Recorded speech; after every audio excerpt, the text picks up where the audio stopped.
Welcome back to the Takeout. After Congressman Thomas Massie's defeat in Kentucky on Tuesday, that was in a Republican primary, another Republican targeted by President Trump defended him. Former Georgia Congresswoman Marjorie Taylor Greene. I spoke with her about that and a whole lot more. Please listen. Upon Thomas Massie's defeat Tuesday night, Marjorie, you said that he was a giant among weak, pathetic men. Who are the weak, pathetic men you referred to? Many of the men that I served with in Congress and the United States House of Representatives, primarily the men that make these promises on the campaign trail and then never deliver them. And it's actually Thomas Massie who was one of the few members of Congress that did follow through with his promises to his constituents. And that got him, in some cases, the direct ire of the President of the United States. Do you include him in that category of weak, pathetic men? Well, actually, it shouldn't. See, that's the thing, is it shouldn't have gotten him in the ire of President Trump, because actually Thomas Massie's policies and his bills and his voting record was very America first, is very America first. He'll still be there for 7 more months. And that is what has so many people upset. In 2024, the American people delivered a mandate, and the mandate was put America first, no more foreign wars. We wanted accountability, demanded accountability from the elites, and primarily the Epstein class. And it was Thomas Massie that was following through on that exact mandate. So there never should have been this disagreement. You also write in your social media post, releasing the Epstein files was our demise, meaning you and Thomas Massie. What do you mean by that? Yes, it was the reason that President Trump turned on both of us, because Thomas Massie, myself, Lauren Boebert, and Nancy Mace, we were the only Republicans that signed the discharge petition forcing that resolution to the House floor for a vote to release the Epstein files. That's when President Trump turned on me. The president already was angry at Thomas Massie over a few things, but that's what really turned his anger towards Thomas Massie. For Thomas Massie and I both, we took different paths, but the results was still the same. Neither one of us will be members of the House of Representatives. You write that America is ruled by a so-called Epstein class. Is President Trump in that Epstein class of rulers, and what does that class do? I would say absolutely. I think many Americans agree with this statement. It's something I hear frequently from people. It's something you see all over social media. And the Epstein class is a class of elites that are never held accountable. They continue to dominate no matter which political party is in charge. And this is what the American people are really tired of. You know, it was under Democrats and Republicans both that inflation was very high, gas was unaffordable. Under different administrations for decades of both parties, there was foreign wars that continued on and on. But this is what the American people are tired of, and they very much want to be able to have a say in the policies and the decisions that are made in Washington, but they don't. And the proof is there on the Tuesday election results. The proof was there that a congressional seat could be bought by several billionaires representing a foreign lobby and not the people of Kentucky. Which foreign lobby? That would be AIPAC, Israel-focused donors. And that is something that you believe represents a long-term threat to the future of the Republican Party?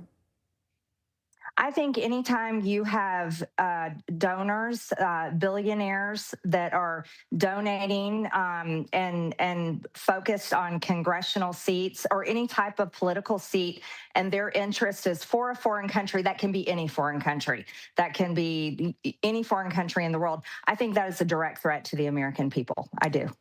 In his concession speech, Thomas Massie noted that he has 50,000 donors and that his effort to seek and secure re-election through that primary was a campaign that turned into a movement. On social media, you wrote that that movement will be led by younger generations who hate the old guard with an unquenchable passion. What role will you play in that new movement? And do you think Thomas Massie has a role in something approximating a post-Trump Republican Party?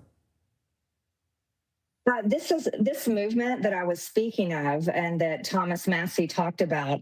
That movement actually exists, and that's what MAGA was supposed to be. So this movement is actually continuing. It's taking different shape and what many would call America First. But the movement is actually growing and forming. You're seeing people coming from both sides of the political aisle, people from the left and the right that are very, very disgusted with their own political party because they feel like it, whether it's left, right, Democrat, Republican, these parties really are one and the same. And the results are generally one and the same, except for, a few social issues on the outliers. And this movement going forward, I believe, is the most important movement that can take place in America because it is led by the younger generations. It's for their future, not for the older generations and that's my parents' generation. I dearly love them, but it's really the younger people, and they're voting for the issues that affect them and matter most in their lives. And I stand with them. I do. What role will you play in it? Well, I don't know if we have roles that I can pick and choose from, but I will definitely be a loud voice and align myself with them and see where it develops going forward. All right, let's do more immediate statewide politics. How do you assess Republican chances in the governor's race and the Senate race this fall? Well, I mean, which governor's races are you specifically talking about? In Georgia. In Georgia, well, we are a close state. However, I feel like in this particular governor's race, I think the Republican nominee should pull ahead based on the Democrat nominee being Keisha Lance Bottoms. If you're in Georgia, you can remember when she was mayor of Atlanta, and that was when the BLM riots happened. And there's I would say many police officers across the state and many people were very unhappy with her leadership as mayor. That will give the Republican primary winner a definite edge over her as the Democrat nominee. How about the United States Senate race? Jon Ossoff appears to have lots of money, and there's going to be a Republican runoff. How about the prospects there? Well, for quite some time, I have yet to see a poll where any Republican candidate edges out Jon Ossoff. He's an incumbent. Incumbents have tremendous power in re-elections. So I'm not sure how the chances are there. We'll see how the Republican runoff comes through. We'll see which one comes ahead, and then we'll see how it takes shapes going forward. Last question before I let you go. What is your opinion, Marjorie Taylor Greene, on this fund created by the Justice Department to pay victims, so-called, of Biden-era lawfare or weaponization? Forgive me for not knowing the deep details on that one. What I fear may happen, and I stood up for a lot of the people, the J6ers, mainly the ones that walk through open doors, walk through the Capitol, and then turn around and walked out. And then the Department of Justice came down on them with the most heavy hand. But I think what I fear for them is this is another shiny object that's like red meat being thrown at the base to get people fired up and think something's actually being done when nothing is actually being done. And so it was BLM and Antifa rioters. Over 95% of them had their charges dropped, but over 95% of J6ers went to prison and were treated very unfairly. Definitely had harsher consequences than any of the left rioters during 2020. So, I don't like political lawfare. I think it's very unfair, but we'll see what shapes up out of this fund. Marjorie Taylor Greene, I appreciate the time. Thank you. Yeah, thank you for having me.